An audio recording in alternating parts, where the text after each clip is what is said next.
새벽밤 예배, 하나님 예수님의 피의 사랑에 잇닿는 아름다운 교통의 역사가 임하게 하여 주시옵소서. 예수님의 이름으로 기도드리옵나이다. 아멘.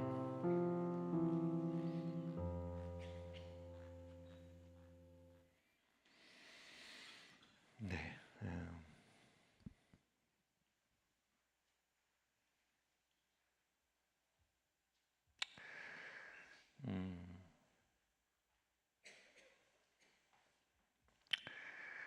그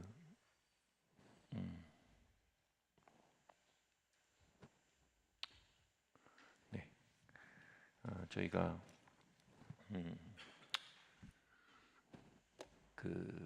잠깐 타임캡슐의 기록을 남기는 것에 잠깐 이야기를 하고자 합니다.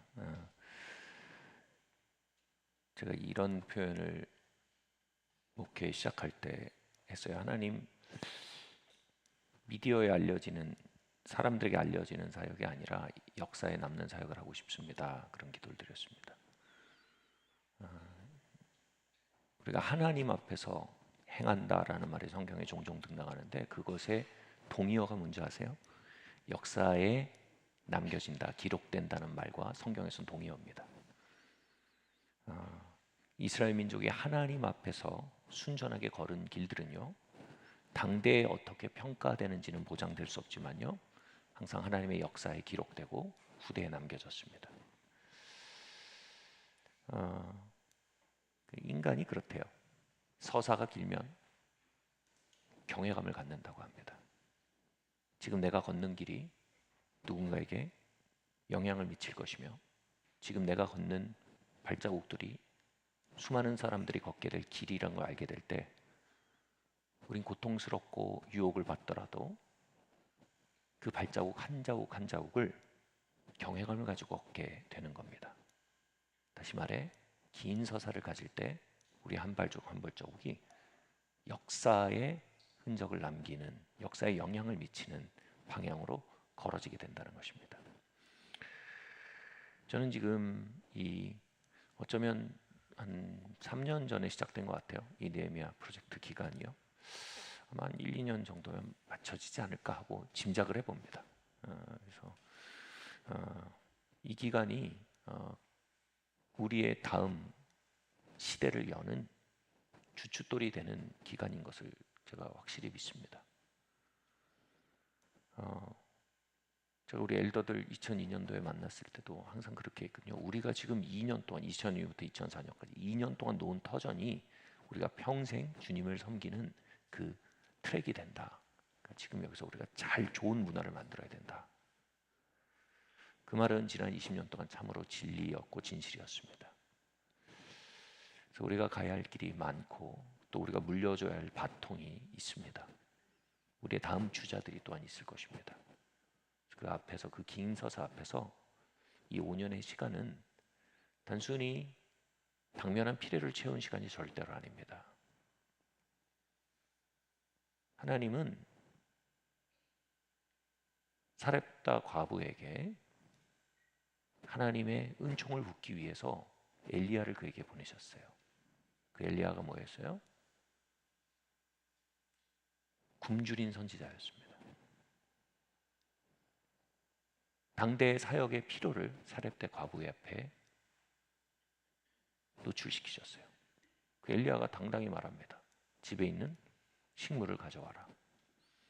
그러니까 그 여인이 그것에 응답해서 내가 이걸 먹고 우리 아이와 함께 죽으려고 했던 음식입니다. 다시 말해 마지막 먹을 겁니다. 가뭄에 되었거든요. 그걸 굳이 선지자에게 공개하게 합니다. 그리고 사렙대 과부에게 하나님께서 은총을 부으시거든요. 이 5년 동안 이 사역에 발생한 필요는 절대로 단순히 우연히 발생한 필요가 아닙니다. 이것은요, 하나님께서 사렙다 과부의 가정에 은총을 붓기 위한 일환으로서 굶주린 엘리야를 보내셨듯이요, 이 건축의 시기에 저와 여러분의 가문이 이곳에 서게 됐다는 것은 하나님의 장구한 계획의 일부임을 우리는 눈치챌 수 있어야 된다고 믿습니다. 아멘. 그래서 여러분, 이 시간에 여러분, 중요한 건 돈이 아닙니다. 중요한 건 메시지입니다. 중요한 건 메시지입니다. 우리에게 메시지가 남겨지길 바랍니다. 아멘. 그래서 중요한 건 sacrifice입니다. 제사입니다. 하나님께 드려지는 제사입니다. 예배입니다. 거기에 담긴 하나님의 고백이며 하나님을 향한 선포이며 또 다가오는 우리 교회에 나아갈 길에 대한 예언적 선포이며 또 우리의 가문을 향한 하나님께 대한 간구. 중요한 건 여러분 메시지입니다. 소를 잡던 새를 잡던 그것이 피 흘리면 하나님 그것을 예배로 받으십니다. 다시 말해 메시지로 받으신다는 겁니다. 여러분, 그 메시지를 채워 넣으셔야 됩니다. 아멘. 하나님께 여러분의 가문의 예배를 여러분 녹화하십시오. 사람 앞에서 마시고 역사 앞에서 하십시오.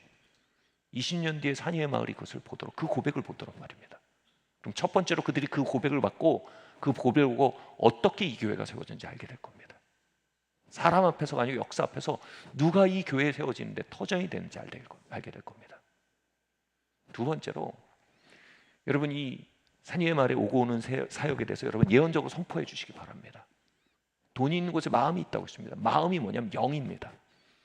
여러분, 보물이 흘러가는 곳에 우리의 영이 흘러갑니다. 그래서 우리의 보물을 흘려보내고 여러분의 예언적 선포들을 거기에 심으시길 바랍니다. 하나님, 이곳에 있는 마음의 변혁이 이 땅에 흘러가길 원합니다라고 예언해 주세요.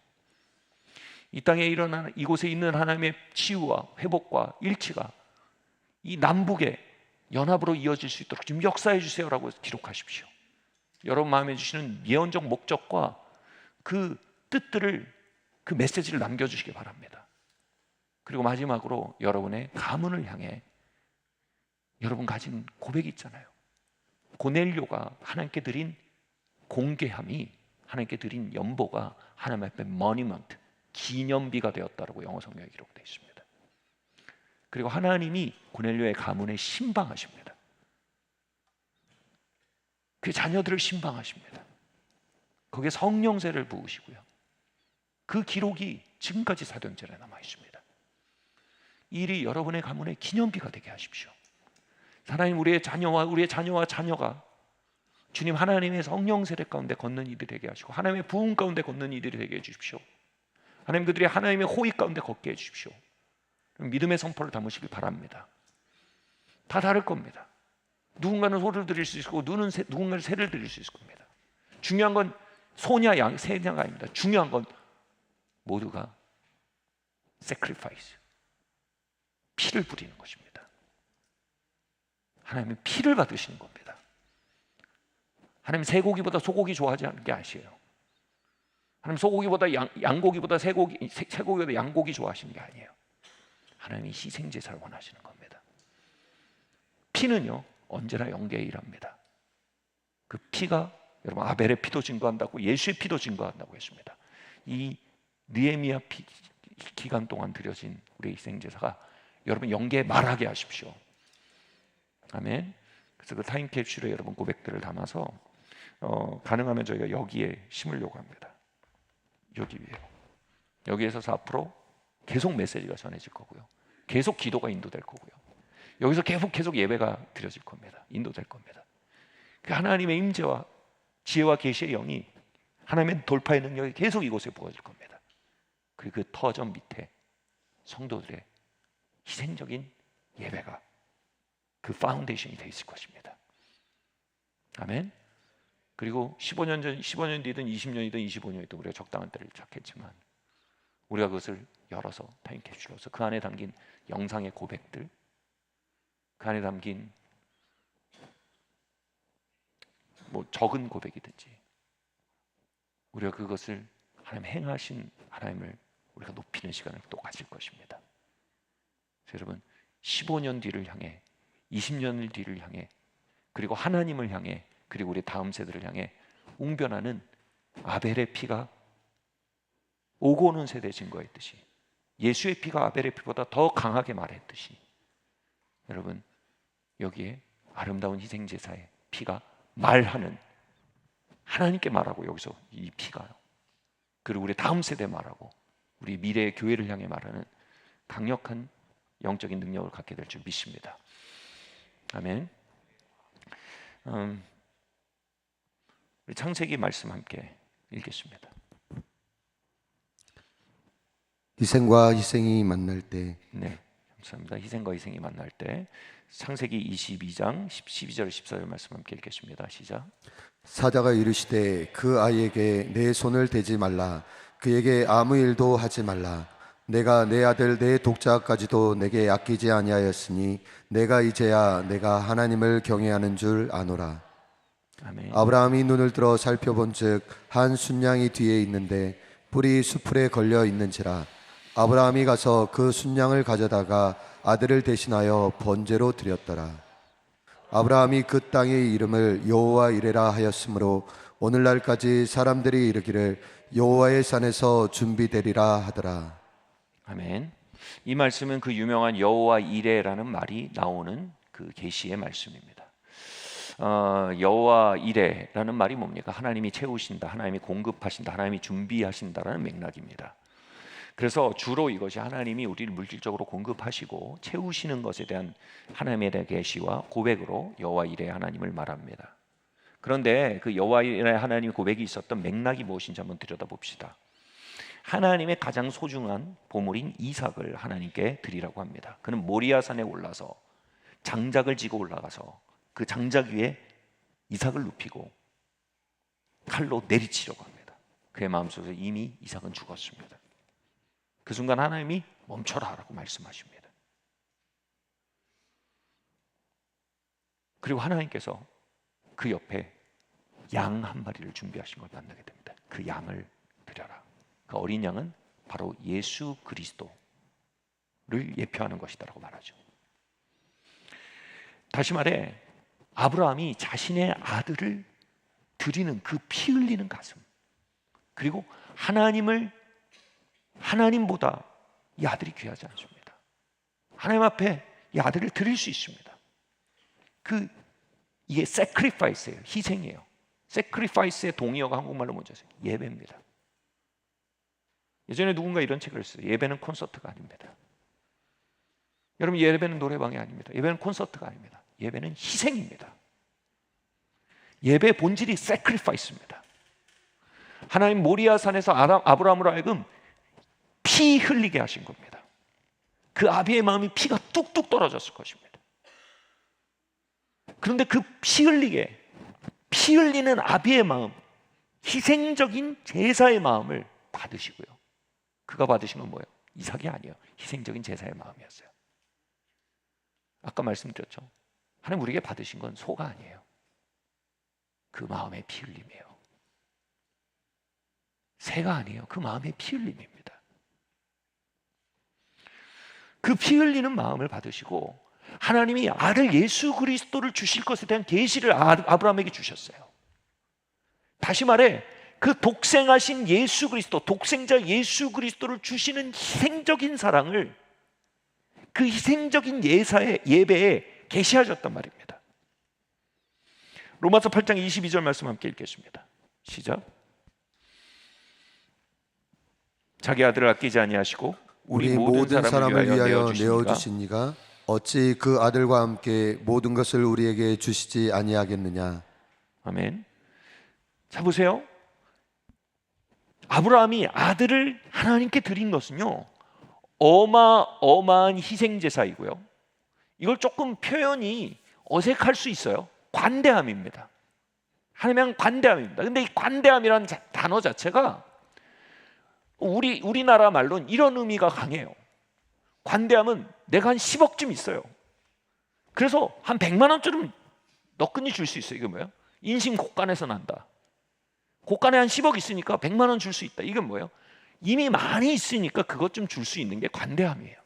인심이 곳간에서 난다는 의미죠. 근데 성경이 말하는 관대함은 그게 아니에요. 성경이 말하는 관대함은 뭐냐면 아들이 하나뿐이에요. 근데 그 아들을 주는 거예요.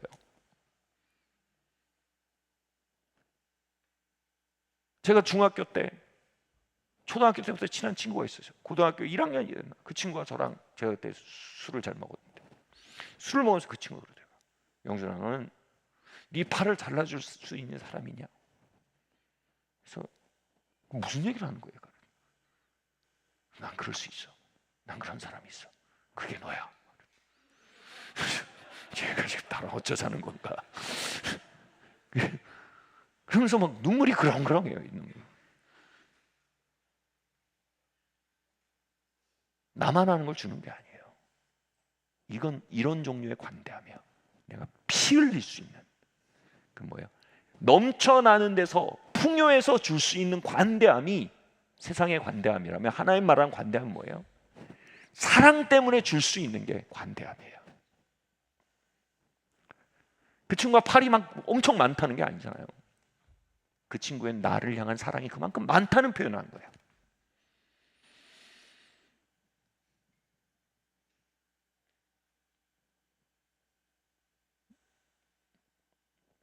다시 말해, 하나님의 우리를 향한 관대함은 선심 쓰는 게 아니에요. 그분이 우리를 향한 관대함은 사랑 때문에 희생적으로 주시는 관대함이에요. 그 아들을 위해 주신 분이 그 모든 것을 어찌하여 아들과 함께 주시지 않겠느냐? 여기서 말하는 그 모든 것에 대해서 이렇게 말할 수 있어요. 모든 종류의 은혜라고 말할 수 있습니다. 다시 말해, 우리의 죄를 사하시고 우리를 천국에 들이시는 그 은혜도 예수님의 피 흘림으로 온 것이고, 우리의 병든 몸을 고치는 그 은혜도 예수님의 피 흘림으로 오는 것이고, 우리의 상한 마음을 고치고 평화를 주시는 그 은혜도 예수님의 피값 치름으로 오신 거고, 가난한 우리를 위하여 우리를 부욕해 하기 위해서 그분이 가난하게 되었다라고 말하잖아요. 우리에게 공급하시는 은혜도 그분의 피 흘림으로 왔다는 것입니다. 다시 말해, 우리가 치유의 은혜를 받더라도 그것은 예수님이 채찍에 맞으심으로 등에서 흘렀던 피와 진물이 흘러나온 치료제라는 거예요. 오직 넘쳐나는 호수에서 퍼다가 옛다하고 뿌리는 게 아니라는 겁니다. 이 땅의 모든 치유의 사건엔 예수님의 피와 진물이 담겨 있다는 것입니다. 그것을 마시는 자가 어떻게 해야 된다는 겁니까? 예수님의 등에서 흘러나오는 피임을 알아야 한다는 겁니다. 그럴 때 우리는 그 피를 소비하는 게 아니라 그 피로 인해 예배하게 됩니다. 여러분, 이 땅의 치유사에게 탈선하는 이유는 이겁니다. 그 근원이 넘쳐나는 능력을 막 퍼다 날르는 것처럼 시위하면 여러분 탈선합니다. 여러분, 그 치유의 한 방울 한 방울이 아들 되신 예수의 생명을 지디겨서 흘러나온 예수님의 생명의 진액입니다. 그래서 할 때 우리는 치유가 이럴 때 과세할 수 없고요, 치유가 나타날 때 우리를 높일 수 없고요, 우린 그분의 십자가 앞에 마음을 낮출 수 있게 되는 것입니다. 아멘. 또한 여러분, 용서라는 말은요, 두 번째 기회를 주다라는 뜻이 있어요. 예수님이 우리에게 주신 용서는요, 막 곳간에 이만큼 쌓아놓고 옛다하고 주신 용서가 아니라는 거예요. 그분이 징계를 당함으로 우리에게 용서라는 세컨 찬스가 열렸다는 거예요.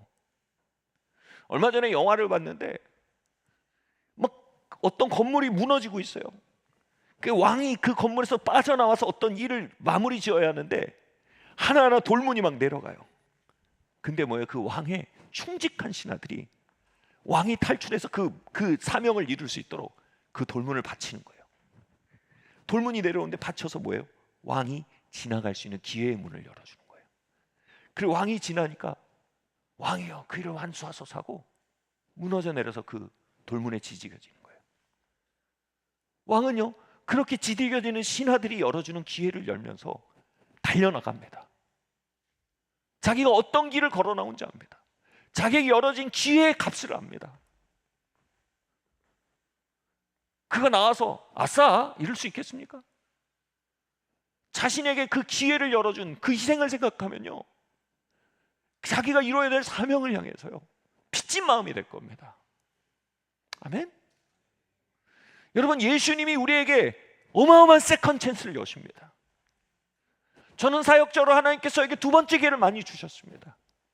한 명의 가장으로 저에게 두 번째 기회를 많이 주셨습니다. 하나님의 자녀로서도 두 번째 기회를 많이 주셨습니다.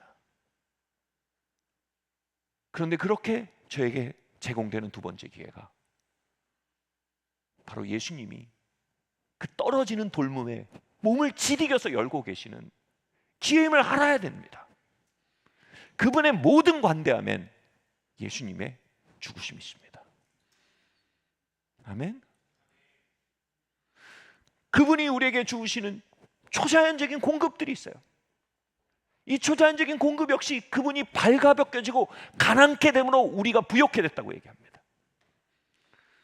다시 말해, 그분이, 하나님의 아들인 그분이 모든 사람 앞에 발가벗겨지고요, 뭐 영화에서는 뭐 이렇게 헝겊 두르고 십자가에 달렸죠. 발가벗겨졌습니다. 침뱉음을 당하고요, 따귀를 맞고요, 모욕을 당합니다. 그분이 그렇게 완전히 발가벗겨서 노출된 건 뭐예요? 우리에게 초자연적인 공급이 임하기 위해서랍니다.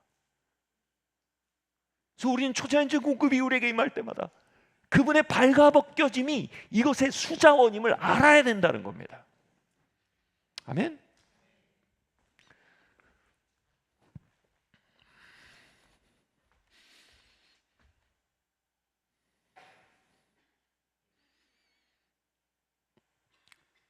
일전에 누군가 제 사무실에 와서 주일날 앞에서 막 그 자신을 데려온 지인과 막 화를 내면서 대화하고 있어요. 제가 당시 이제 오후 사역을 해야 돼서 기도 사역 하다가 이제 끊고 들어가서 제가 이제 오후 사역을 준비해야 되는 상황. 내 대화의 내용을 들어보니까, 아니 머리 한번 눌러주는 게 뭐 이렇게 어렵냐. 다시 말해, 기도를 받고 싶었는데 못 받았다는 거예요. 아니 기도 한번 해준 게 뭐 이렇게 어렵냐. 제가 그 얘기를 이렇게 안에서 준비하다 들은 거예요. 제가 마음에서 그런 생각이 있어요. 그 머리 한번 눌러주는 걸 뭐 이렇게까지 받으려고 하나. 그럼 지나가다 아저씨한테 눌러달라고 하면 되지. 집에 와서 엄마한테 눌러달라고 그러면 되지. 그렇게 어렵지 않은 머리 한번 눌러주는 걸 뭐 이렇게 받으려고 하냐. 제가 무슨 얘기를 하는 줄 아세요? 여러분, 피 흘림이 없이는 죄사함이 없어요. 여러분, 안수의 기본적인 원리가 있어요. 전가의 원리예요. 왜 안수가 유력하고 힘이 있는 줄 아십니까? 전가의 논리가 역사하기 때문입니다. 성경에서 말하는 안수는 이겁니다. 안수하는 자의 영적 승리가 안수 받는 자에게 흘러갑니다. 첫 번째 전가예요. 두 번째가 뭔지 아세요? 안수 받는 자의 영적인 투쟁이 안수하는 자에게 넘어옵니다. 그러니까 안수가 능력이 있는 거예요. 그렇지 않으면 안수는 아무 효과가 없어요. 그냥 스킨십이에요. 그래서 뭐야, 안수를 조심 없이 하지 말래요. 이 코스트를 인식해야 된다는 거예요. 막 과시하듯이 이렇게 하지 말라는 거예요. 그 차원에 있는 영적인 차원을 인식하고 거기에 뒤따르는 전쟁과 치러야 될 각과, 이걸 계산하고 안수를 해야 돼요. 그러니까 안수 사역하시는 많은 분들이 무너지는 거예요. 그래서 멋있게 안수했는데 뭐예요? 그 전쟁이 자신에게 전가됐고 집에 가서 그걸 마저 싸워야 됩니다. 그 유혹이 자신에게 전가돼요. 그 유혹을 싸워야 합니다. 그래야 안수가 능력이 있는 거예요. 다시 말해서요, 여러분, 정말 사역이 누군가에게 효력을 갖기 위해서는요, 거긴 반드시 대신 치러야 되는 값이 있다는 것입니다. 아멘. 그럼에도 안수하는 사람, 사역하는 사람들이 내가 그만큼 너를 위해 싸웠다라고 유세 떨 수 없음은 그 모든 것의 뿌리가 예수 그리스도의 희생이기 때문이에요. 예수님이 내 모든 싸움을 가져가셔서 그렇게 싸우셨잖아요. 그래서 그 모든 싸움이 내게 구원이 되고 치유가 되고 공급이 되고 평화가 되어 내게 흘러왔잖아요. 그래서 내가 사역을 하더라도 뭐예요? 그들의 싸움을 다시 내가 받아서 내 원래 수자원이신 예수님께 가서 예수님께 그것을 넘겨드리고 다시 예수님의 평화와 예수님의 치유와 예수님의 회복으로 채워지면 되는 거예요. 그러니까 내가 저수지가 아니에요. 난 통로예요. 그래서 내 이름을 내세우면 저수지에서 끊어져요. 예수님의 이름으로 하라는 거예요. 그럼에도 불구하고 거기서 뭐예요? 분명히 갑치름이 있어요. 저희 아파트가 오래됐어요. 그래서 틀면 녹물이 나와요. 왜요? 파이프도 삭아요. 그 수로도 치르는 값이 있단 말이에요. 말씀하고 싶은 거예요.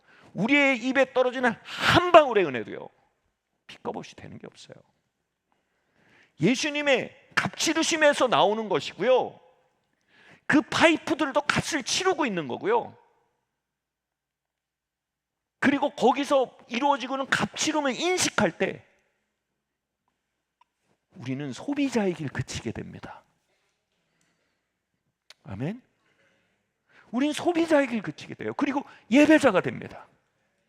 예배자가 뭐냐 하면 worship입니다. 가치를 드리는 자입니다.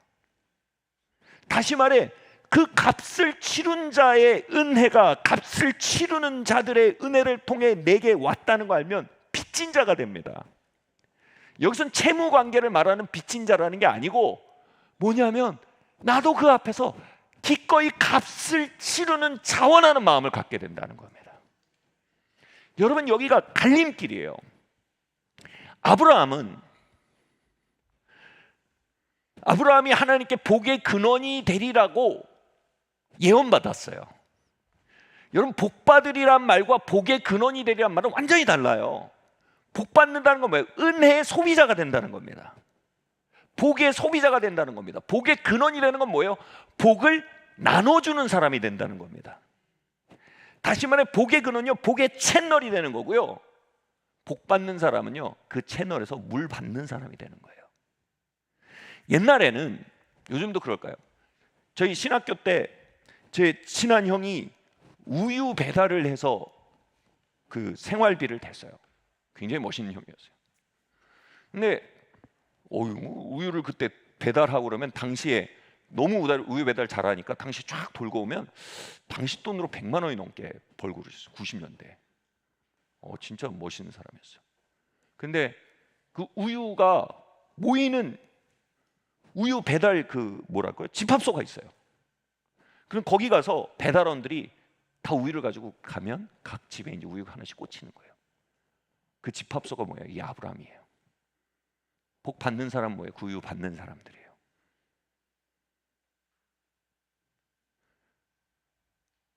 아브라함이 그냥 복 받는 사람에서 복의 통로가 되는 것은 뭐예요? 복의 수위가 달라요. 우유가 제일 많은 곳이 어디예요? 우유 집합소예요. 우유를 받는 집은요, 먹으면 없어지고 또 다음 나오면 있고 오르락내리락 수위가. 근데 우유 집합소는 뭐예요? 우유의 수위가 항상 일정해요. 아멘. 무슨 얘기를 하냐면요, 아브라함은 자신에게 오는 은혜의 근원을 이해하기 전까지는요, 그것이 값치름에 기초한 것이며 그것이 선심이 아니라 희생적 사랑이며 그 중심에 피가 있다는 걸 보기 전까지는요, 그 복을 나눠줄 만한 신임을 받지 못했어요. 그냥 소비자였어요. 그런데 모리아 산에서 자신의 아들을 드리는 희생을 통해 그 하나님의 희생과 잇따워 교류하기 시작하니까 하나님이 그를 신뢰하신 거예요. 복의 분배자로요. 여러분, 한번 얘기해 볼게요. 여러분, 연애랑 친구랑 같아요? 달라요. 여러분, 친구는 수십 명 가질 수 있어요. 연인을 수십 명 가지면 안 돼요. 나의 단 하나뿐인 기회야 마음을 주는 대상이 연인이고 부부 아닙니까? 그렇게 생각 안 하신 분은 회개하시기 바랍니다. 그죠?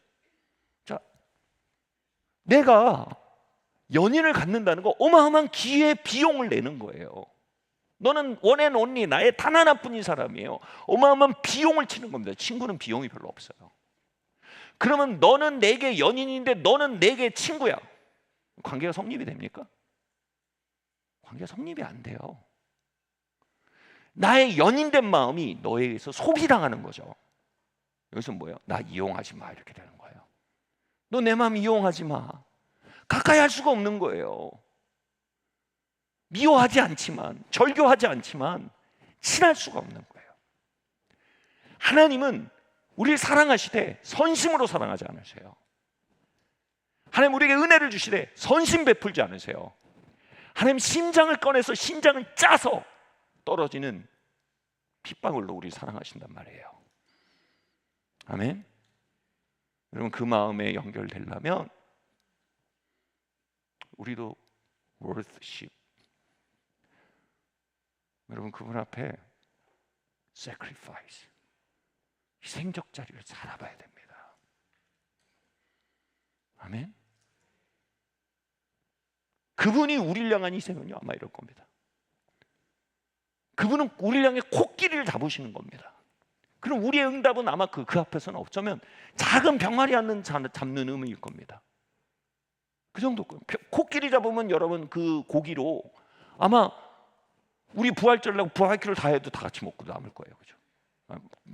남고 또 남죠, 그죠?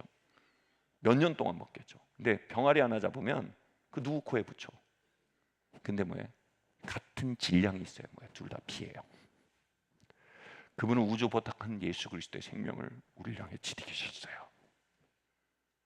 근데 우리의 피 흘리면 어쩌면 병아리 같은 걸 수 있어요.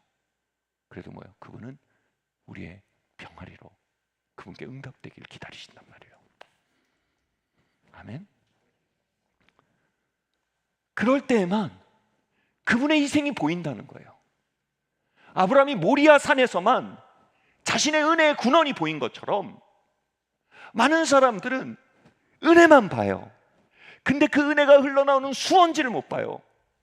그래서 그 수원지와 연결되지 못해요. 그래서 그들이 복의 근원이 되기보단 그냥 복만 받고 사는 거예요. 그런데 우리가 우리의 모리아 산으로 하나님이 초청하세요. 우리를 모리아 산으로 부르십니다. 우리가 그곳에서 예배하게 하십니다.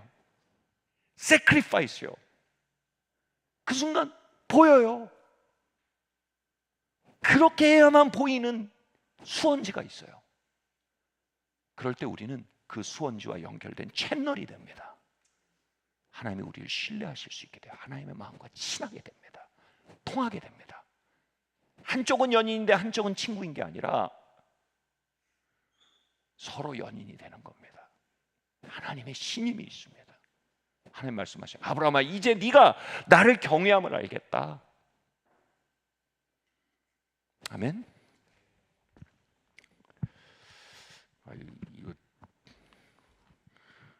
이게 다 까져가지고 이게 지금 철사가 귀를 계속 찌르네요.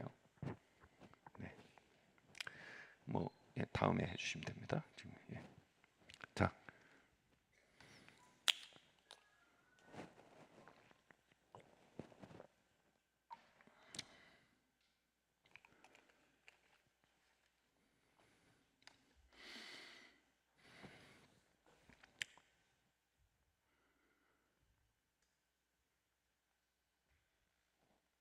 복의 수원지와 은혜의 수원진과 연결된 수로가 있고요. 그저 부어지는 은혜를 근근히 받으며 오르락내리락하며 사는 은혜의 소비자가 있습니다. 수원지에 가까워지는 걸 우린 뭐라고 합니까? 영적인 승진이라고 합니다. 영적인 승진은 뭘로 옵니까? 신임으로 옵니다. 신임은 뭘로 합니까? 마음과 마음이 이어지는 예배를 통해 옵니다. 하나님 예배자들을 찾으십니다. 아멘. 그리고 예배자들에게 능력을 부으신대요. 다시 말해 수원지를 가까이 할 수 있는 채널이 되게 하신다는 거예요. 많은 사람들이 은혜가 부족해서 오르내리며 살지 않습니다. 희생이 부족해서 오르내리며 삽니다. 설명해 볼게요. 은혜가 증가되기 위해서는 은혜를 더 받으려 해서가 아닙니다. 어떤 때 은혜가 증가되기 위해서는요, 모리아산에 올라야 됩니다. 그리고 그곳에서 희생을 배워야 합니다. 그곳에서만 구주 예수 그리스도의 심장을 이따 알게 됩니다. 아멘.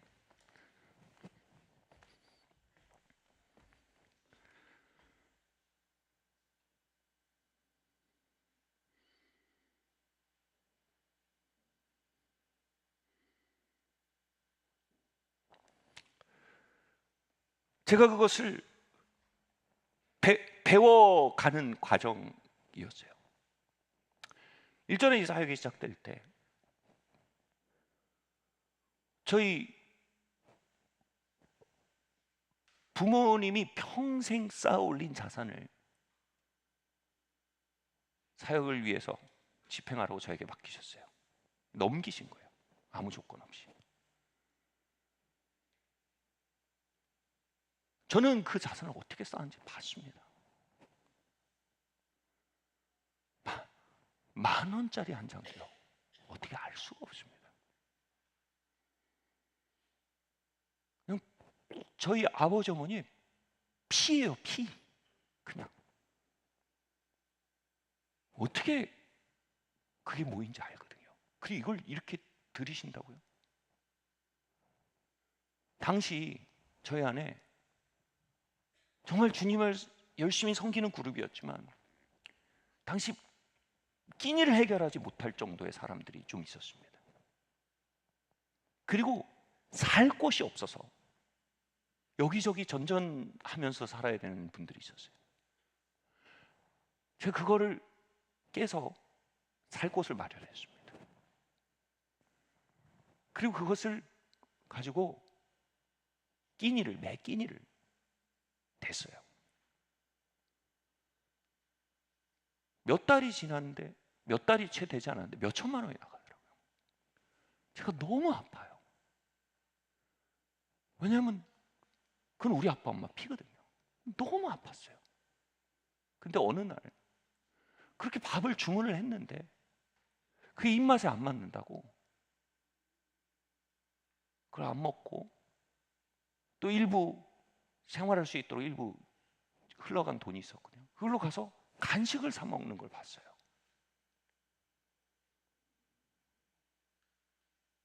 제가 너무 화가 났어요.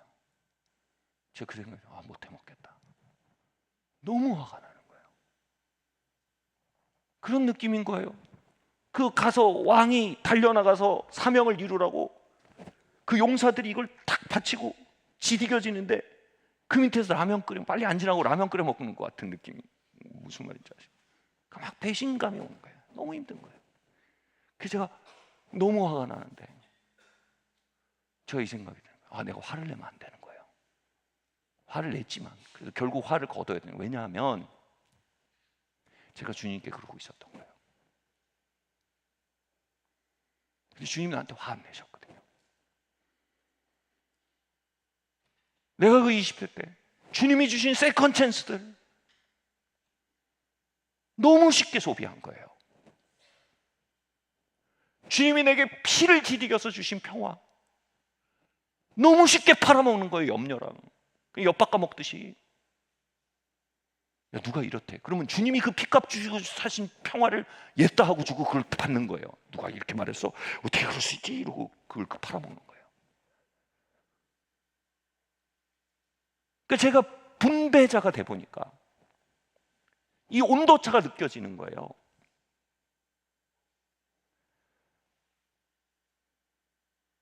그리고 주님과 나 사이의 온도차가 비로소 느껴진 거예요. 그래서 제가 막 화를 내다가 제가 주님 죄송합니다. 제가 그렇게 살았네요. 주님, 내가 주님의 피값 주고 주신 기회들, 은혜들, 사랑들, 치유들, 평화들 그 값을 모르고 그 앞에서 입맛이 맞네 안 맞네 그 값을 모르고 빨리 사명을 향해 나아가지도 않고 그 밑에서 막 다리가 아프네 이쪽에서 막 어깨가 지디겨지면서 기회를 만들었는데 여기서 내가 다리가 아프네 야 빨리 좀 지나가라 그러면 왜 소리를 질러 나도 나대로 하고 있어 이런 식으로 이러고 산 내가 너무 보이는 거예요. 내게 있는 모든 은혜가 누군가의 피이며 누군가의 희생임을 깨닫기 시작한 거예요.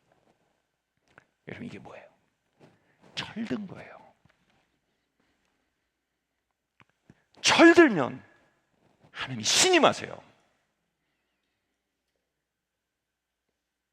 제가 그 일들을 통해서 하나님의 희생적인, 예수 그리스도의 희생적인 수자원의 공급 방식을 조금이나마 깨닫고 그분의 마음을 아는, 나름 이제 희생적인 자리에 서니까 더 힘들잖아요. 그러니까 이쪽이랑 연결이 되는 거예요. 하나님이 그 뒤로 제가 하나님이랑 훨씬 더 많이 친해졌어요. 하나님 음성이 너무 잘 들려. 하나님이 가까이 계신 거 너무 알겠어. 하나님 인도하심이 너무너무 잘 보여. 그리고 하나님이 하나님의 능력과 은혜를 때때로 시에 맞게 때에 맞게 너무 잘 공급하셔. 은혜의 수위가 달라지더라고요. 왜요? 그분의 희생을 이해했기 때문이에요. 사랑하는 성도들, 우리에게 부족한 건 어쩌면 은혜가 아니에요. 우리에게 부족한 건 어쩌면 희생이에요. 어쩌면 우리에게 부족한 건 모리아 산에서 도망친 삶의 역사예요. 어쩌면 우리에게 부족한 건 그 자리에서 나의 희생적인 예배를 통해서 그분의 희생적인 심령과 연결되는 기회가 너무나 부족한 거예요. 여러분, 그 자리에는 역설적으로요, 메마름이 없어요. 아멘? 여러분, 우유 보급소에는 우유가 마를 날이 없어요. 항상 신선한 우유가 있어요. 거기에는요. 그 지역을 커버할 우유가 항상 배달돼 있어요. 이걸 성경에서 물된 동산이라 그래요. 저는 여러분이 여러분의 가문을 커버할 은혜를 가진 물된 동산이 되길 바랍니다. 저는 여러분이 여러분의 직장을 커버할 은혜를 가진 물된 동산이 되길 바랍니다. 그냥 직장에서 근근히 우유 받아 먹으면서 하루하루 생존하는 것도 귀한 일이에요. 그걸 조롱하자면 아니에요. 근데 영어로 there's more, 더 있다는 거예요. 아멘. 그래서 광장동 보급소에서 광진구 보급소로 승진할 수 있고요, 광진구 보급소에서 서울 보급소로 승진할 수 있고요, 서울 보급소에서 한국 보급소로 승진할 수 있어요. 그 승진은 역설적으로요, 그분의 희생적인 낮아짐과 계속 연결될수록 승진이 계속되는 거예요. 아멘.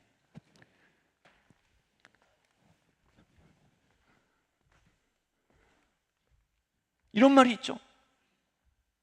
도망친 곳에는 낙원이 없다. 아브라함이 얼마나 도망치고 싶었을까요? 그죠? 아브라함이 얼마나, 하나님 뭐 하시는 거예요? 여러분, 그게 승진의 길이었어요.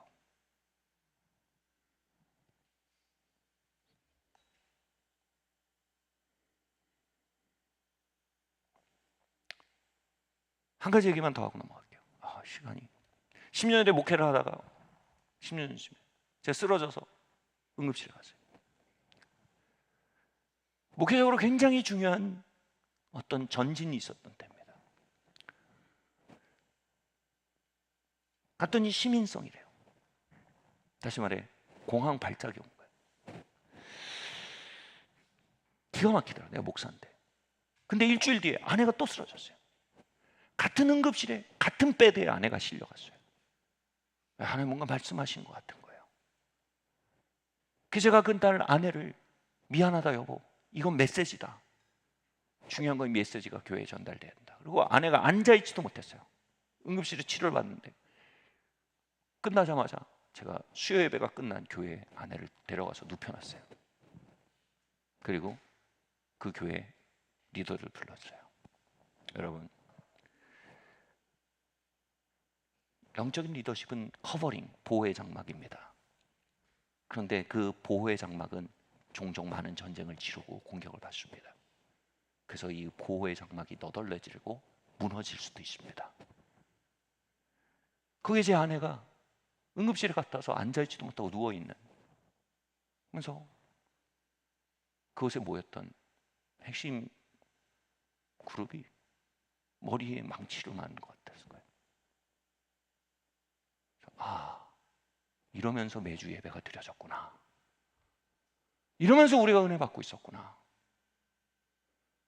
이러면서 우리 부부가 화해되고 있었고, 이러면서 우리가 셀에 코이로네가 있을 수 있었고, 이러면서 우리가 은혜의 밥상을 먹을 수 있었구나. 거기서 뭐예요? 각자의 모리아산이 보인 거예요. 나도 저 보회장 막 몇이 다 텐트 뜯어지기 전에 나도 저 텐트 일원이 돼야겠다. 각자의 자리에서 각자의 모리아산을 오르더라고요. 지금 그분들이 어엿한 이 공동체에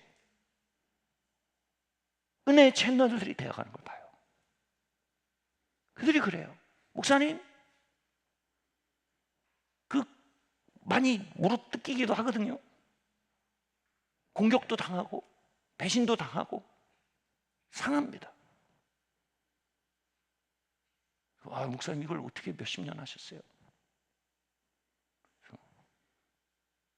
우리 주님이 하셨는데요. 제가 한 게 뭐가 있어요? 우리 주님이 하셨는데.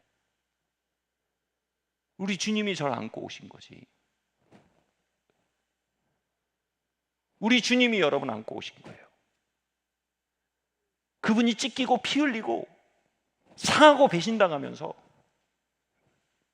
은혜를 거두지 않고 자비를 거두지 않고 우리 품고 오신 거 아닙니까? 여러분, 거기에 이어져야 합니다. 교회는요. 아멘. 성도의 삶은 거기에 이어져 그 수자원을 이해하고 가까이 할수록 은혜가 넘치는 신비한 삶입니다, 여러분. 아멘. 그거 싫어요 하고 도망쳐 있을수록 이상하게 자꾸 오르내리는 기복이 심한 삶이 계속되는 거예요. 사랑하는 성도 여러분, 주님이 모리아 산으로 부르시면 가셔야 됩니다. 아멘. 수혜자에 그치지 말고 예배자가 되셔야 합니다. 가치를 드리는 자들이 되어야 합니다. 희생의 예배를 드릴 자가 되어야 합니다. 제가 대단히 조심스러운 표현이지만 그러나 도움이 될 것 같아서 말합니다. 여러분, 우리가 얼마나 뺀질뺀질합니까? 여러분, 목회를 하다 보면 그의 모리아산이 보일 때가 있어요. 근데 혼자 막 튕기다가 뺀질뺀질 막 주판을 튕기다가 등을 돌려버려요. 그러면 그 유보되는 세월들이 보여요. 결국은 하나님께 드려지지 않은 시간은요, 마귀에게 드려집니다. 영에게 드려지지 않은 시간은 육에 드려집니다, 여러분. 의에 드려지지 않은 시간은 죄에 드려집니다, 여러분. 최고의 가치에 드려지지 않은 시간은 무가치한 것에 드려집니다, 여러분. 아멘. 예수님은요, 한 번 뺀질거리지 않고 뭐래요? 털 깎는 자 앞에서 양처럼 잠잠히 그 길을 가셨대요. 아멘. 여러분, 거기에 진짜 승진이 있고 진짜 풍요가 있습니다. 거기 진짜 번영이 있습니다. 할렐루야. 아멘. 자, 그러면 이 희생제사, 우리의 모리아산이 무엇입니까? 두 개로 말씀드릴게요. 하나는 깨어짐의 자리고요, 하나는 깨어드림의 자리입니다. 고린도후서 4장 15절 17절 말씀 함께 읽겠습니다. 시작. 이는 모든 것이 너희를 위함이니 많은 사람의 감사로 말미암아 은혜가 더하여 넘쳐서 하나님께 영광을 돌리게 하려 함이라. 그러므로 우리가 낙심하지 아니하노니 우리의 겉사람은 낡아지나 우리의 속사람은 날로 새로워지도다. 우리가 잠시 받은 환난에 경한 것이 지극히 크고 영원한 영광에 중한 것을 우리에게 이루게 함이니. 아멘. 요한이 밤모섬에 갇혔어요. 90이 넘었어요. 평생 주님을 섬겼는데 그가 감옥에서 인생을 끝낼 상황입니다. 그런데 요한계시록 1장에 뭐라고 하신 거예요? 내가 주의 날에, 거기서 감옥에서 혼자 있는데 거기서 주일 성수한 거예요. 놀랍잖아요. 주의 날에가 주일이거든요. 그가 어마어마한 절망이에요. 이제 죽을 일밖에 안 남았는데 어마어마한 절망의 시간에서 아무도 없는데 당신 누구인가? 뭐 아무도 없을 때 당신 누구인가? 이런 말이 있잖아요. 아무도 없는데 절망 속에서도 뭐예요? 영적인 루틴을 지킨 거예요. 여러분, 절망은요 사람을 게으르게 할 이유가 되죠. 많이 절망해 보셨나요? 루틴 같은 거 생각도 안 납니다. 그냥 다 들어놓고 있기만 해요. 근데 주의 날이니까 또 혼자 영적인 루틴을 따라 예배합니다. 근데 뭐야? 주의 날에 주의 영이 내게 임하여 가로되, 이 말이 나옵니다. 그리고 거기서 요한 계시록이 쓰여집니다. 할렐루야. 여러분, 그는요 절망과 게으름을 깨뜨리고 그 시간에 예배의 자리, 기도의 자리, 영적인 루틴 안으로 들어간 겁니다. 이거 피 흘림이에요. 그 속에서 드려진 피 흘림을 하나님 신임하신 겁니다. 그 위에 주의 날에 주의 영이 임하여 요한계시록을 기록할 영감이 그에게 임한 겁니다. 할렐루야. 여러분, 돌아보면 하나님의 전혀 다른 차원의 영감은요 거의 대부분 이런 방식으로 왔습니다. 두 번째로 욥은요 자식들이 파괴되고 재산이 파괴되고 마귀가 그를 공격하고 있었습니다.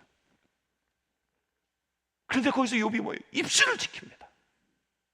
입술을 지킨다는 게 뭡니까? 원망과 불평을 안 하려고 입술을 지키는 겁니다. 원망과 불평의 뿌리가 뭐예요? 자기의입니다. 자기의가 뭡니까? 난 이거보다 나은 대접을 받을 필요가 있다. 내가 뭘 잘못했냐? 난 이거보다 나은 대접을 받을 사람이다. 이게 자기의거든요. 그러니까 거기서 자기의가 갈려나간 거예요. 깨져나간 겁니다. 여러분, 사람이 자기의가 박살나는 게 얼마나 힘든지 아세요? 그 속에 하나님은 계속 입술을 지킵니다. 계속 하나님에 대한 찬양을 지킵니다. 하나님 거기서 뭐예요? 하나님이 전례 없는 계시를 욥에게 여십니다. 동방의 의인이었던 그가요 오고 오는 세대의 의인으로 책에 기록되고 지금까지 우리에게 말하는 놀라운 등대와 같은 사람이 되었어요. 그 승진이 어디서 왔어요? 자기가 깨어질 때 하나님 찬양하는 겁니다. 자기를 깨뜨리며 찬양하는 겁니다. 하나님, 나 이거보다 나은 대접을 받을 사람이다. 왜 이런가요? 깨뜨리는 겁니다. 하나님, 당신 선하십니다. 당신 신실하십니다. 나의 길 오직 주가 하시나니 나를 단련하시니 내가 정금같이 나오리다. 욥이 거기서 승진했어요. 깨어짐의 예배를 드린 거예요. 아까 말씀드렸듯 도망친 곳엔 낙원이 없어요. 하나님은 여러분의 밤모섬에서 피 흘리는 예배를 드리기 원하십니다. 아멘. 여러분의 욥기를 완성시키기를 원하십니다. 아멘. 여러분, 몸을 키우려면, 운동을 하는데 몸을 근육을 키우려면 중요한 게 뭐냐? 근육을 찢는 거예요. 무게를 계속해서 중량을 올리고 고중량으로 계속 반복을 해서 근육이 파열되는 게 아니고 근육이 미세하게 찢어지는, 파열은 아니고 미세하게 찢어질 때 근육이 커요. 무슨 얘기냐면요, 이때 트레이너가요 계속 내가 미는데 이제 근육이 찢어질 정도가 되면 얼마나 아픕니까? 그때가 근육이 크는 순간이에요. 그때 옆에서 트레이너가 어떻게 합니까? 하나 더, 하나 했어요. 근데 또 하나 더 했어요. 두 개만 더. 왜냐면 그 순간이 근육이 크는 순간입니다. 그 속에 근육이 잘게 찢어지면서 근육이 자라는 거예요. 여러분, 우리 안에 은혜의 캐퍼시티가, 채널이 어떻게 열린 줄 아세요? 우리가 깨어짐의 예배를 드리는 순간들입니다. 굳이 지금 예배 드려야 됩니까? 바로 그 순간입니다. 바로 그 순간 넓어져요. 지금 굳이 기도해? 말해요. 바로 그 순간이에요. 여러분, 오늘 진짜 이 자리에 못 오겠던 사람 있잖아요. 바로 그 사람이에요. 그때 성령이 뭐예요? 넌 와야 돼. 그럴 땐 PT가 막 악마같이 보일 수 있어요. 그게 뭐예요? 우리에게 좋은 미래를 주려는 선이에요. 여러분, 그러면 은혜의 캐패시티가 넓어지는 거예요. 아멘. 2년 전에 다리가 부러지고 뼈를 깎는 수술을 했어요. 제가 진통제나 마취제가 잘 안 먹는 체질이에요. 너무 아파서 몸을 3일 동안 뒤틀면서 지냈어요. 잠도 못 자고. 너무 아파요. 근데 주님이 제 마음에 나 그래도 너 주일강단 지켜라. 믿기질 않는 거예요. 주님 당신이십니까? 이게 마귀입니까? 그나마 하던 이 링기를 다 뽑고 진통제 다 패치 빼고 진통제 약 처방하는 것도 먹으면 제가 설교 준비 못하니까 다 안 먹고 토요일 설교 준비 시작했어요. 밤새 침상에 설교 준비하고 아침에 이성욱 형제님이 저에게 양복 갖다 줘서 거기서 다리 이런 채로 양복 입고 와서 여기 의자 놓고 설교했어요. 그때 뭐예요? 제 은혜의 근육이 잘게 찢어지는 거예요. 바로 그 순간이에요. 바로 그 순간이에요. 그럴 때가 있어요.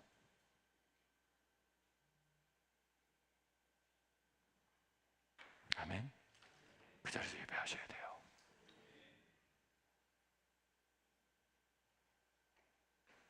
그 지점을 제가 좀 잔인한 말 할게요. 그 지점을 모르잖아요. 먼 길을 돌아서 다시 그 길로 와요. 하나님이 잔인한 게 아니에요. 그만큼 그게 어리석은 삶이에요. 도망친 곳엔 낙원이 없어요. 찢으세요. 아멘. 자신을 찢는 예배를 드리세요. 목사님, 저는 이런 얘기를 듣기에는 아직 어려요. 그건 너무 어려운 길이에요. 아니, 이게 제일 쉬워요. 이 도는 게 얼마나 어려운 줄 아세요? 인생 얼마나 어려운 일인데요. 인생 쉽게 사시기 바랍니다. 아멘. 목사님 그거 어떻게 하셨어요? 여러분 여기 와서 제가 지팡이 짚고 올라와서 여기 앉아 사는데요, 이전엔 내 힘으로 지탱했어요. 근데 다른 힘이 저를 지탱하기 시작하는 거예요. 제가 그 자리에 서보지 않았으면 절대 할 수 없어요. 하나님의 힘이 나를 지탱하시는 거예요. 아멘. 내 힘이 끝나는 그곳, 내 자아가 끝나는 그곳, 그곳에서 은혜가 확장돼요. 그때 은혜의 자리에 나를 밀어넣는 거예요. 거기서 예배하셔야 돼요. 그래서 하나님이 신임할 수 있는 사람이 되는 겁니다. 그 모리아에서 그리스도의 피 흘림과 연결되는 겁니다. 아멘. 두 번째로요, 마지막 얘기예요. 같이 한번 읽겠습니다. 시작. 출애굽기 35장 21절에서 23절 말씀을 읽겠습니다. 시작. 마음이 감동된 모든 자와 자원하는 모든 자가 와서 회막을 짓기 위하여 그 속에서 쓸 모든 것을 위하여 거룩한 옷을 위하여 예물을 가져다가 여호와께 드렸으니 곧 마음에 원하는 남녀가 와서 팔찌와 귀고리와 가락지와 목걸이와 여러 가지 금품을 가져다가 사람마다 여호와께 금 예물을 드렸으며 무릇 청색, 자색, 옹색 실과 가는 배 실과 염소털과 붉은 물들인 순양의 가죽과 해달의 가죽이 있는 자도 가져왔으며. 네, 마음이 급해서 자 7분 안에 끝내야 되는데, 여기서 자원하다란 말이라, 자원하다는 말이 나디브라는 헬라 히브리어입니다. 이 나디브가 뭐냐면 은혜에 반응하고자 하는 자발적인 마음이라는 뜻입니다. 또 다른 뜻으로 뭐냐면 품위 있게 관대하게 기꺼이라는 뜻입니다. 즉 나에게 무언가 은혜가 흘러왔을 때 그 은혜가 그냥 뭐랄까요?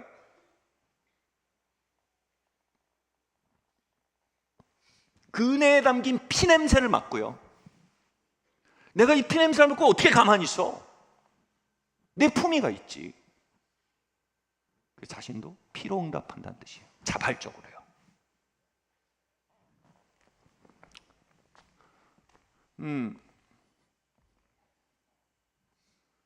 그분의 희생적인 사랑에 대한 응답으로 나도 희생적인 사랑을 드리는 상태에 이게 자발적으로 깨어드린다는 거예요.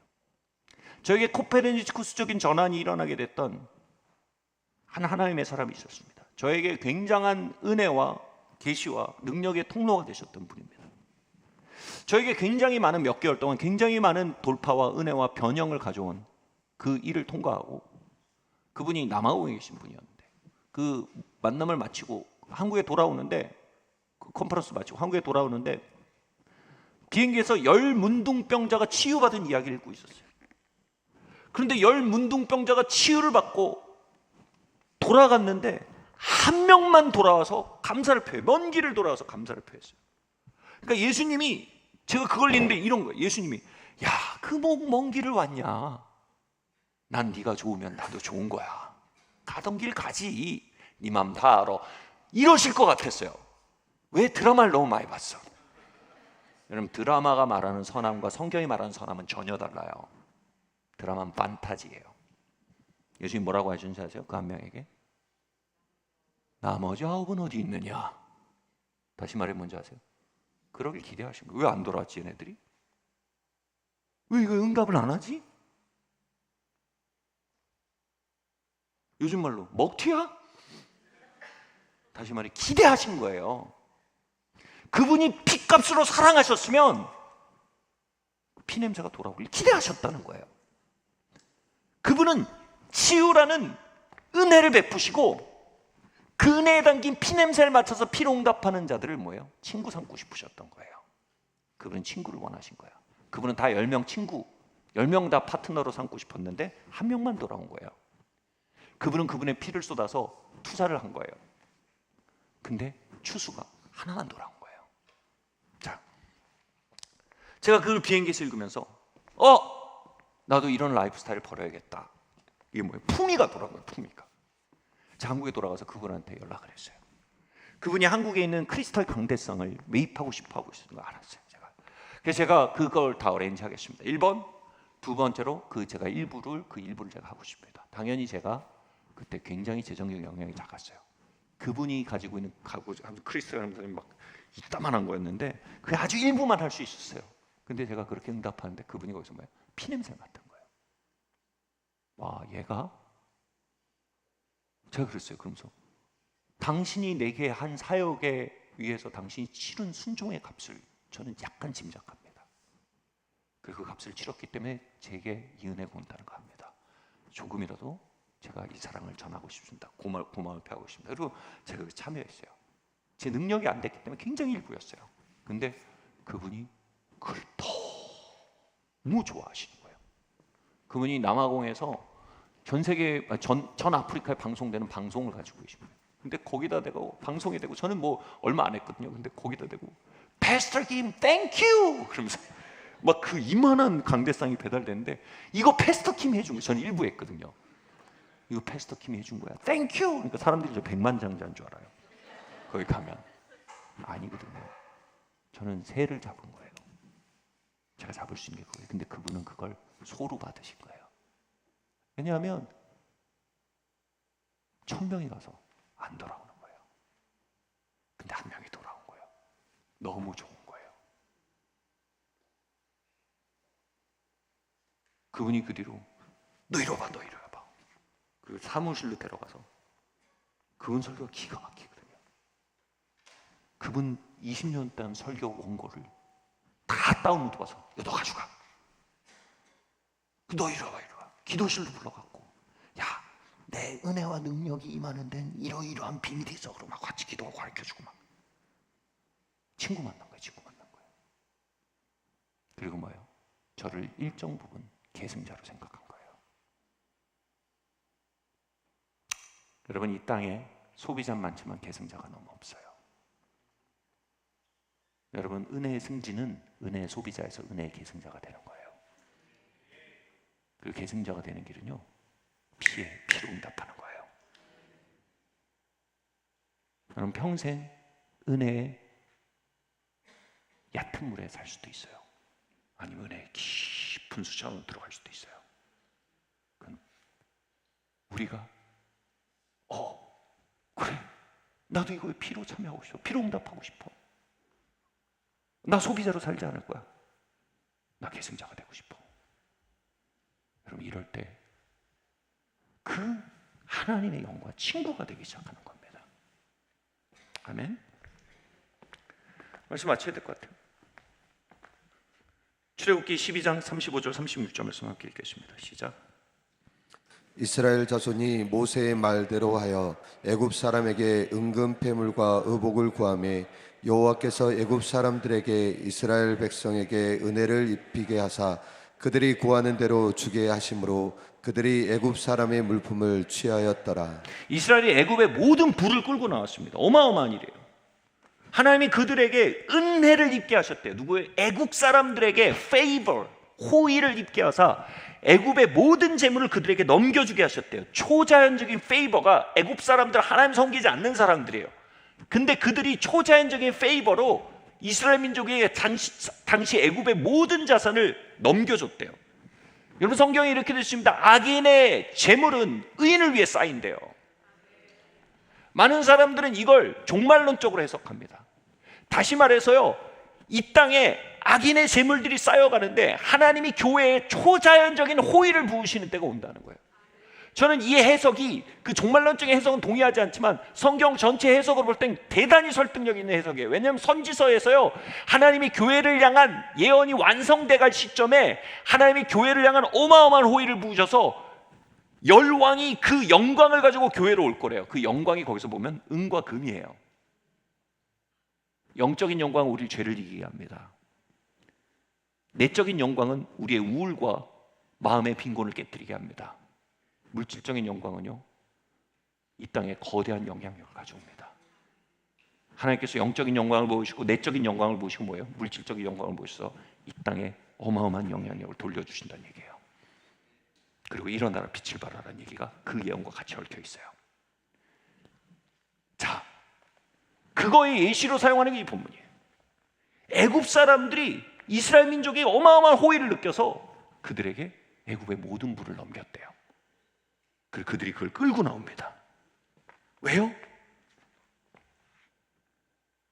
그들이 잘 먹고 잘 살고 차 좋은 걸로 바꾸고 더 넓은 집에 살고 좋아요. 하나님 그렇게 축복하세요. 근데 축복엔 목적이 있어요. 왜냐하면 그들이 광야에 가서 회막을 지어야 했어요. 그 회막에 짓는 자원으로 사용되는, 그들이 어떻게 해요? 자원하는 마음으로 그것을 드렸대요.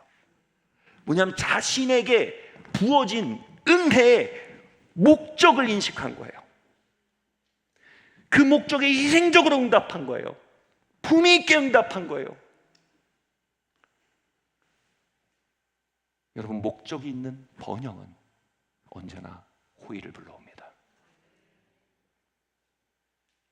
저는 목적이 있는 번영의 영성을 가진 공동체를 이 땅에 세워가신다고 믿습니다.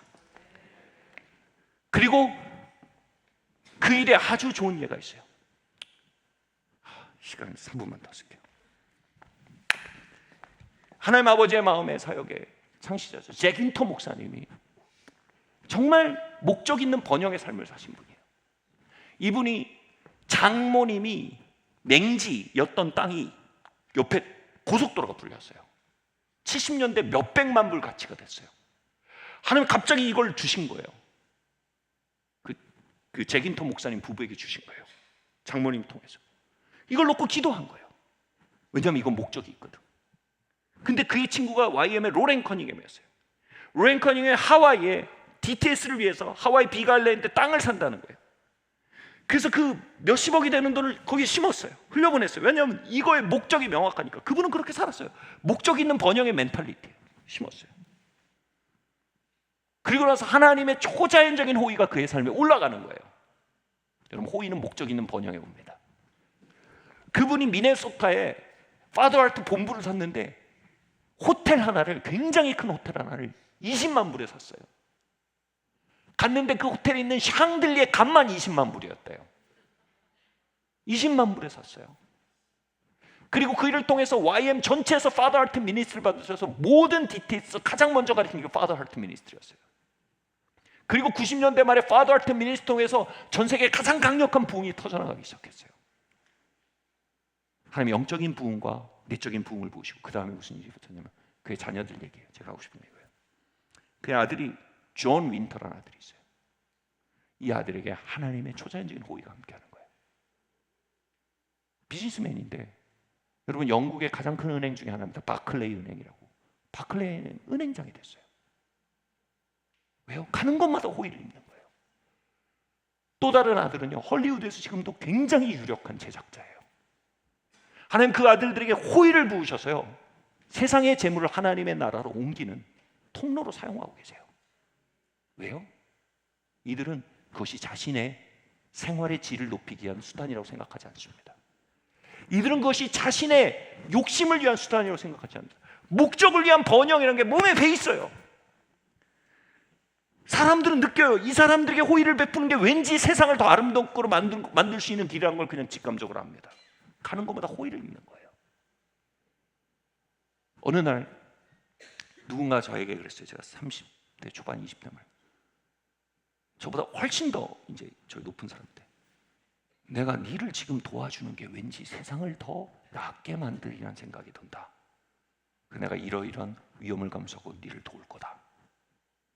이렇게 얘기하는 거예요. 근데 그분이 불신자였어요. 여러분, 세상은 의외로 호의로 움직입니다.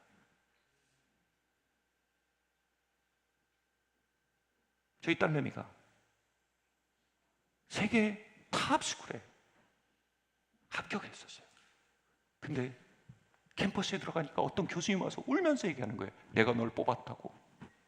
내가 너의 에세이를 보고 너의 포트폴리오를 봤는데 내가 너를 뽑아야겠다는 생각이 들어서 2주 동안 그 카운슬에서 계속 주장했다는 거예요. 마지막 한 주 동안은 이 아이를 왜 뽑아야 되는지 설전을 벌여서 마지막 합격생을 뽑는다는 거예요. 근데 내가 너를 품고 일주일 동안 싸웠다. 그 너가 여기 있다는 게 난 너무 행복해. 우시는 거예요. 그래서 제가 제 딸은 너무 뻘쭘해서 처음 보는 할아버지가 부르니까 할머니지. 무슨 얘기예요? 호의예요, 호의. 하나님이 이스라엘 민족이 애굽 땅에서 호의를 얻게 하셨어요. 그리고 악인의 재물이 의인을 위해 싸우는 현장이 되게 하셨어요. 하나님 존 윈터에 하나님 호의를 부으셨어요. 그가 영국 금융가에서 호의를 입고 또 다른 아들에게 호의를 부으셨어요. 헐리우드에서 호의를 입게 하셨어요. 제가 이 말을 왜 할까요? 믿음은 들음에서 나요. 저는 우리 다음 세대를 향해 선포하는 겁니다. 제가 왜 저희 아이를 얘기할까요? 하나님 초자연적인 호의가 저희 아이들을 위해 있다는 거 알아요. 왜요? 그 아이들 위해 목적 있는 번영의 영성이 체득돼 있어요. 어디서요? 아버지, 할머니, 할아버지, 그들의 족적을 그냥 그들은 영적으로 다운로드했어요. 저는 산위의 마을의 다음 세대 위에 하나님의 초자연적인 호의가 있기를 예언합니다. 저는 그 호의의 무서움을 봅니다. 제 딸내미 친구가 얼마 전에 인턴을 했대요. 근데 퀀텀 파이낸스인가 근데 인턴을 하는데 한 달 동안 알바하는 거예요. 인턴이 한 달 인턴 비용이 5천만 원이래요.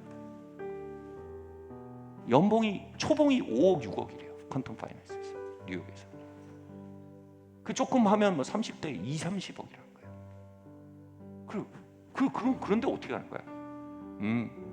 호의야. 물론 잘해야죠. 근데 잘하는 애들 세고 셌거든요.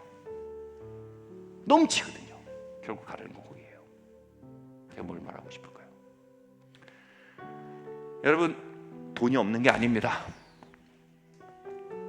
호의가 부족할 수 있습니다. 아멘. 저는 우리 아이들과 우리 다음 세대 위에 하나님의 호의가 함께하길 바랍니다. 목적 있는 번영을 알지 못하는 자들에게 번영은 타락의 이유요, 이기심의 이유요, 교만의 재료입니다. 그런 목적이 있는 번영을 배운 심령 위에 그들은 하나님의 채널입니다. 하나님 그들에게 부으시면 그들을 통해 하나님의 목적이 이루어집니다. 그래서 하나님 그들에게 초자연적인 호의를 주십니다. 저는 이 하나님의 집이 하나님의 초자연적인 호의가 넘치는 집이 될 것을 예수님으로 예언합니다.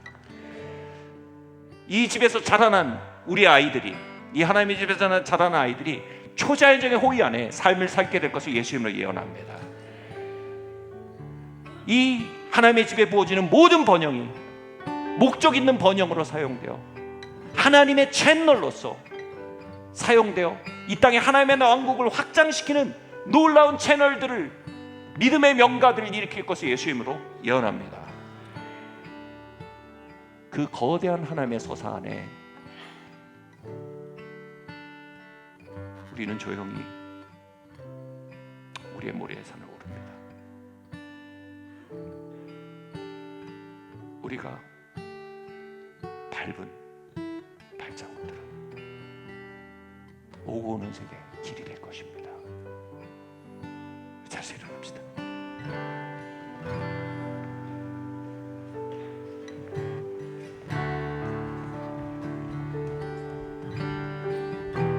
우리 함께 기도할까요? 네, 괜찮습니다. 우리 함께 기도하겠습니다. 하나님,